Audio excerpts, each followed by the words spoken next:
There are phrases that sound perfectly harmless, phrases that parents use every day, thinking they're teaching and guiding their children, phrases that seem normal because everyone has heard them before.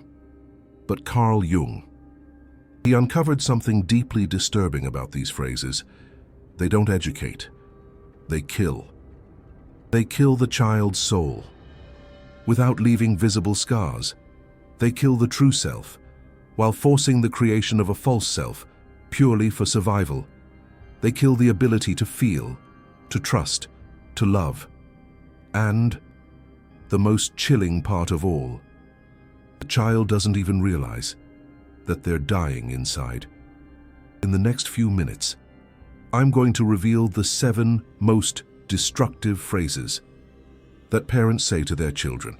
I'll explain why each of these phrases creates what Jung called an autonomous complex, an inner voice that will haunt that child for the rest of their life. And I'll show you how to silence these voices that were never yours to begin with. If you grew up hearing phrases that stung, but you could never quite explain why, this video will put a name to what you felt. If you catch yourself repeating these phrases with your own children, and you hate yourself for it, this video will help you break the cycle. If you have a critical voice in your head that never stops attacking you, this video will reveal where it came from. Let's begin. Phrase number 1. Stop crying, or I'll give you something to cry about. This phrase sounds like discipline.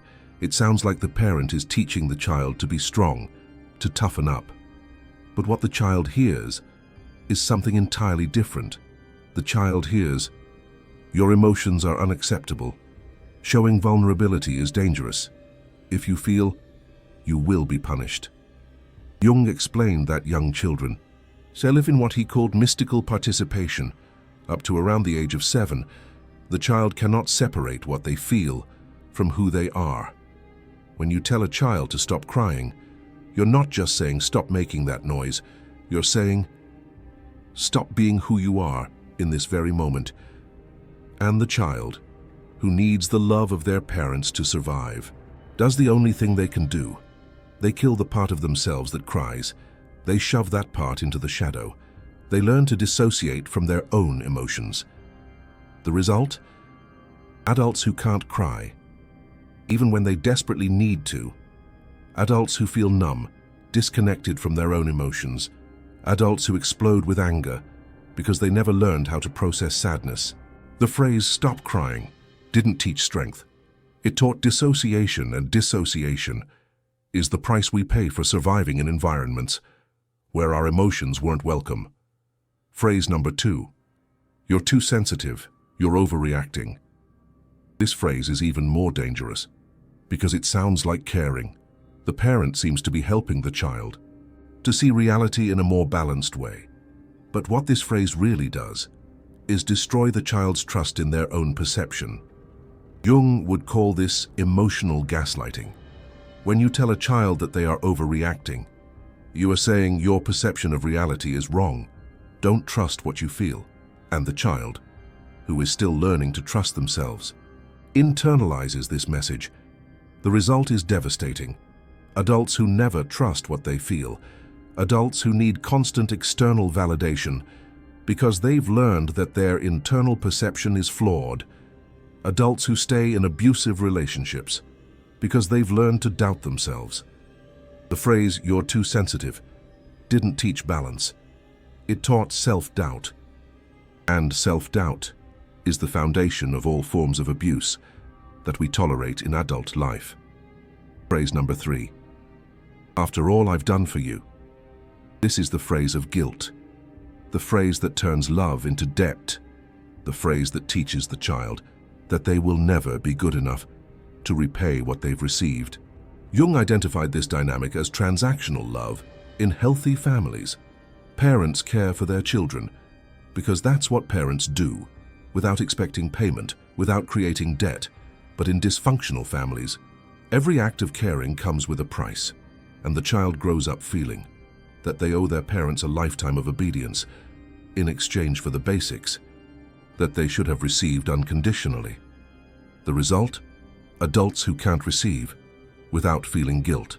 Adults who compulsively sacrifice themselves to pay debts that never existed. Adults who remain in toxic relationships because they feel they owe something. The phrase, "after all I've done for you," didn't teach gratitude, it taught emotional slavery. And emotional slavery is the invisible prison of those who grew up with conditional love. Phrase number 4. Why can't you be more like your brother, or your sister, or the kid next door? The phrase of comparison, the phrase that teaches the child that they will never be enough, just being who they are. The phrase that plants the seed of envy and inadequacy. Jung explained that each person is born with a unique self, a set of talents, sensitivities, and potentials that only they possess. When parents compare children, they are saying, "Your uniqueness is a problem. You should be someone else." And the child, desperate to be loved, tries to become what the parents want, killing, in the process, who they really are. The result? Adults who live lives that aren't their own. Adults who compete obsessively because they've learned that there's only room for one winner. Adults who envy others because they never learned to value who they are. The phrase, "Why can't you be more like?" didn't teach motivation. It taught self-rejection, and self-rejection is the root of all compulsive seeking of external validation. Phrase number 5. You're embarrassing me. This is the phrase that transfers the parent's shame onto the child. The phrase that teaches the child that they are responsible for the parent's emotions. The phrase that creates what Jung called a shame complex. When a parent says, "You're embarrassing me," then they are saying, "You are the cause of my discomfort. Your existence causes me pain." And the child, who loves their parents unconditionally, absorbs this shame as if it were their own. The result? Adults who feel chronic shame just for existing. Adults who hide themselves because they've learned that their presence causes discomfort in others. Adults who systematically diminish themselves so as not to embarrass anyone. The phrase, "You're embarrassing me," didn't teach respect. It taught toxic shame. And toxic shame is different from guilt. Guilt says, "I did something wrong."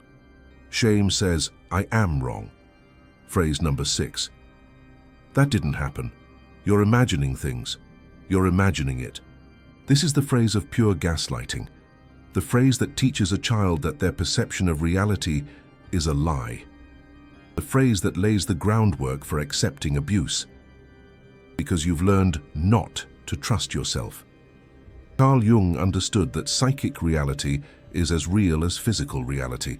When a child feels fear, that fear is real, even if an adult sees no reason for it. When a child feels emotional pain, that pain is real, even if there's no visible wound. To deny a child's psychic reality is to deny their very existence. The result? Adults who constantly doubt themselves. Adults who remain in abusive situations because they've learned that their perception is flawed. Adults who need others to validate their experiences because they don't trust their own memory.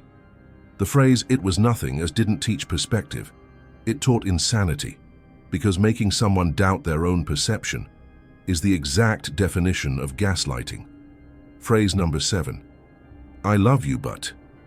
This is perhaps the cruelest of all, because it uses the word love as a weapon. Because it conditions love on behavior. Because it teaches that love is never safe. I love you, but you need to change. I love you, but you disappoint me. I love you, but it would be easier if you were different. Jung explained that children need unconditional love to develop a healthy soul.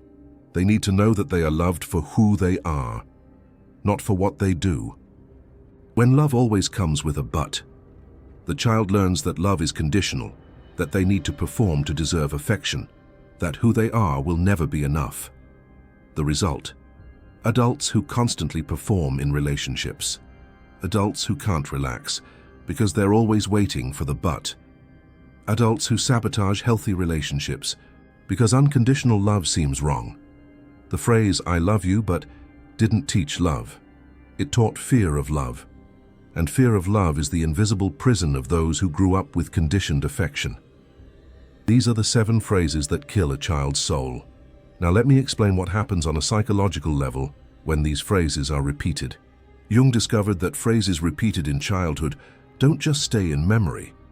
They create what he called autonomous complexes, semi-independent psychic structures that function like inner voices. When your father said, "Stop crying," repeatedly, he wasn't just disciplining you, he was installing a program in your mind. A program that now runs automatically every time you feel like crying. That voice that says, "Swallow your tears. Be strong. Don't be ridiculous." That voice isn't yours. That voice is an autonomous complex, created by the repetition of destructive phrases in childhood. And what's most disturbing, you think that voice is yours. You think that's your thought.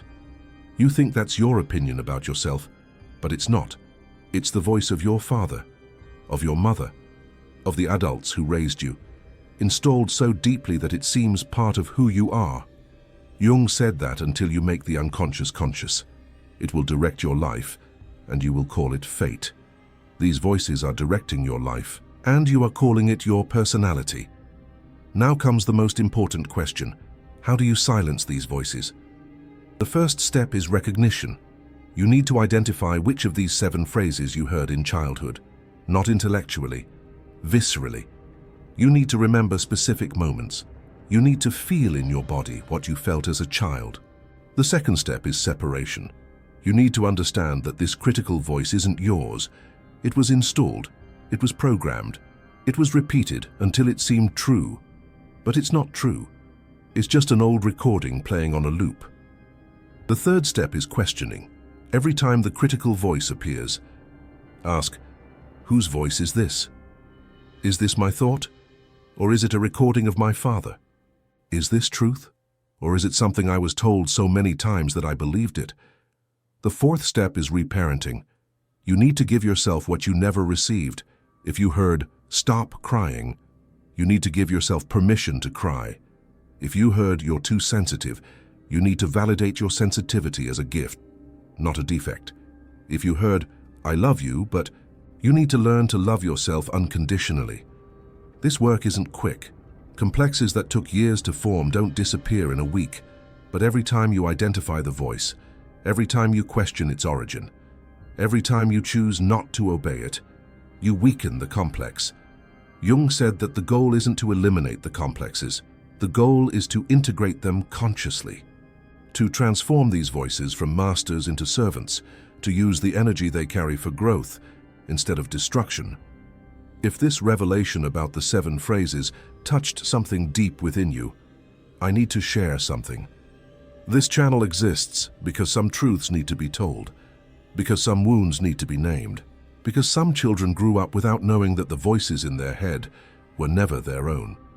Each video like this takes hours of research into Jung and depth psychology.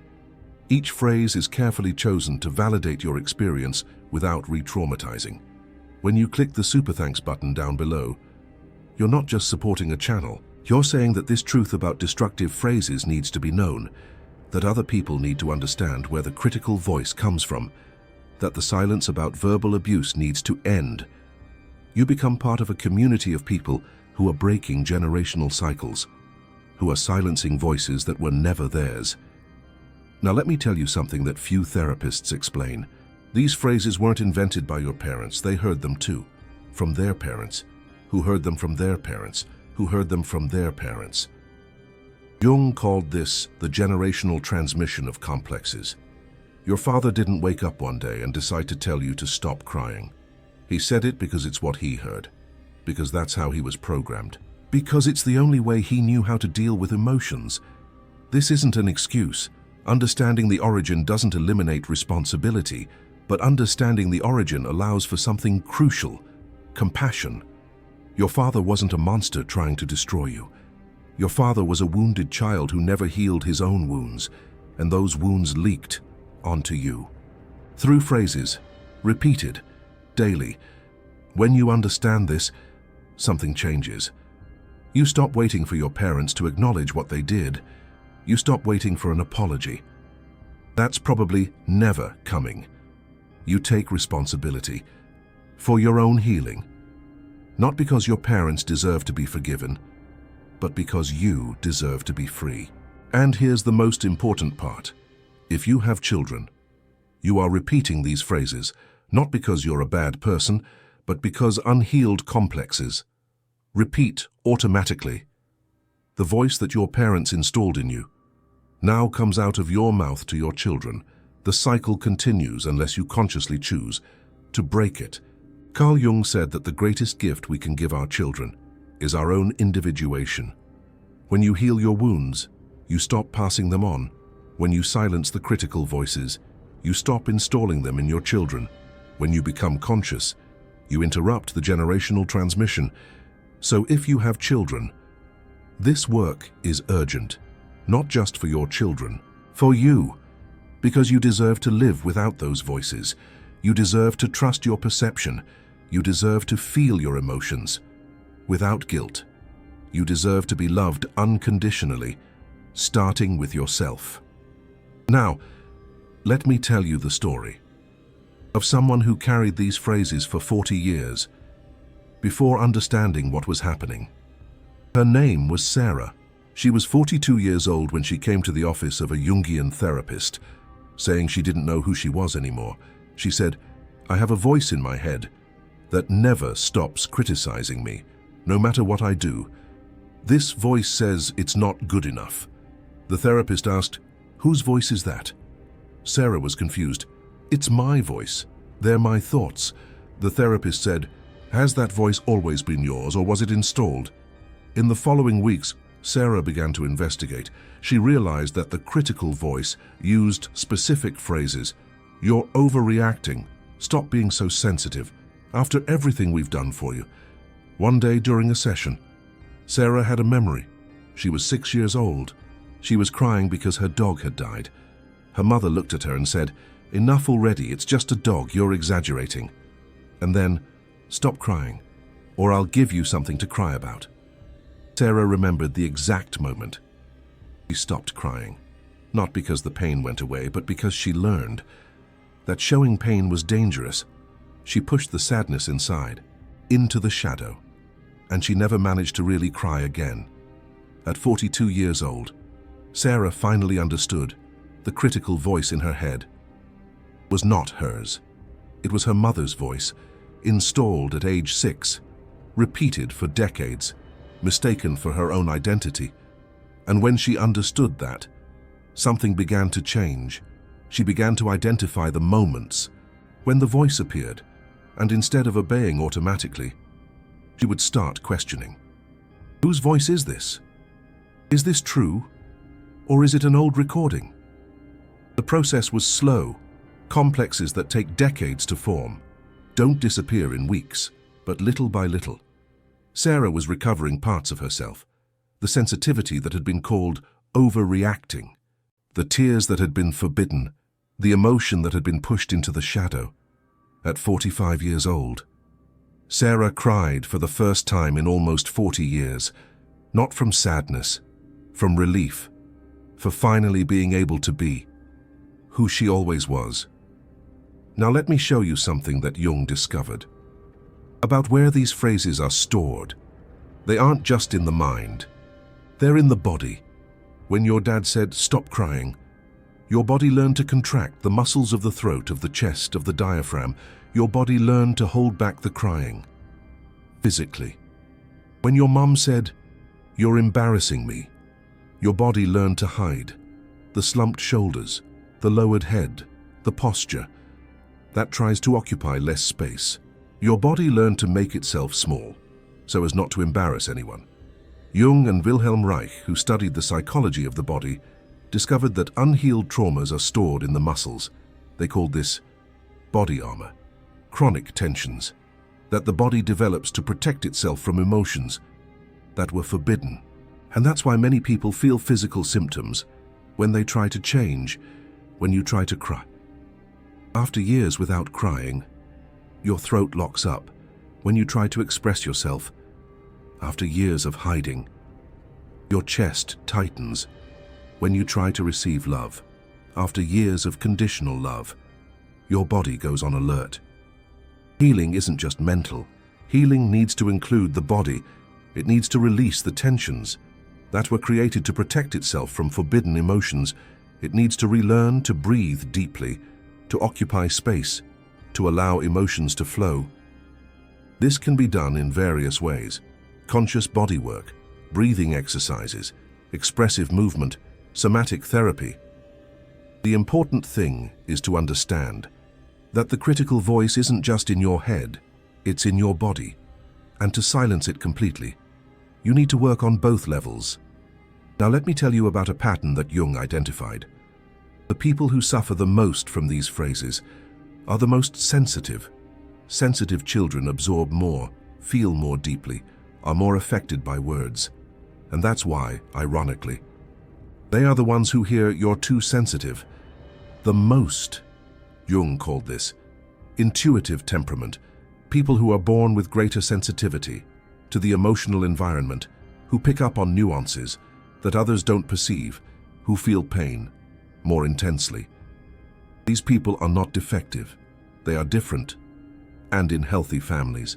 This sensitivity is valued, but in dysfunctional families, this sensitivity is attacked because it's a mirror that reflects what the parents don't want to see. If you have always been called too sensitive, I need to tell you something. Your sensitivity is not a problem, it's a gift. It's the ability to feel deeply, to perceive subtleties, to connect with life in an intense way. The problem was never you. The problem was that your family didn't have the capacity to embrace who you were. And now, as an adult, you have the opportunity to do it differently. You can honor your sensitivity. You can protect it instead of hiding it. You can use it as the strength that it always was. Let me finish with something practical. Take a piece of paper now. Write down the 7 phrases. Next to each one, write yes. If you heard that phrase in childhood, write no. If you didn't hear it, then choose the phrase that affected you the most. Now close your eyes. Think back to a specific moment when you heard one of these phrases. How old were you? Where were you? Who said it? What did you feel? Stay with that memory for a moment. Don't run from it. Now, imagine your adult self entering that scene. You approach that child, your younger self, and you tell them what they needed to hear in that moment. If the phrase was "stop crying," you say to the child, "You can cry. Your tears are valid, and I'm here with you." If the phrase was "you're too sensitive," and you say your sensitivity is a gift, you feel deeply because you are deep. If the phrase was "I love you, but," you say, "I love you, period, no buts, no conditions." This is reparenting. This is giving yourself what you never received. This is starting to heal wounds you've carried for decades. And each time you do this, the critical voice gets a little weaker. Each time you validate yourself, the shame complex loses a little power.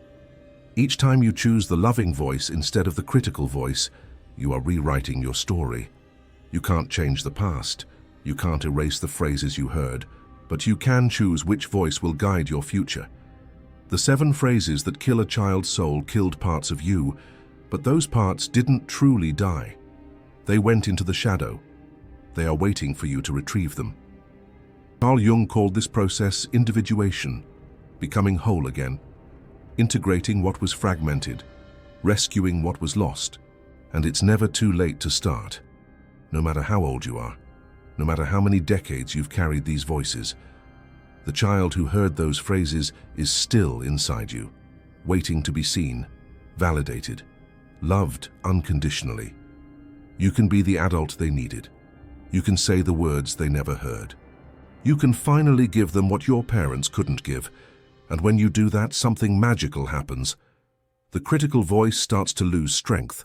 The shame complex begins to dissolve. And in its place emerges something that was always there. Your true self. The person you always were. Before the phrases taught you to be someone else. If this video revealed where the critical voice in your head comes from, I need to know. Which of the 7 phrases did you hear most in childhood? Write the number in the comments. 1, 2, 3, 4, 5, 6, or 7. And if you're willing, share how that phrase has affected your adult life. I read all the comments in the first 2 hours. Because these stories matter. Your story matters.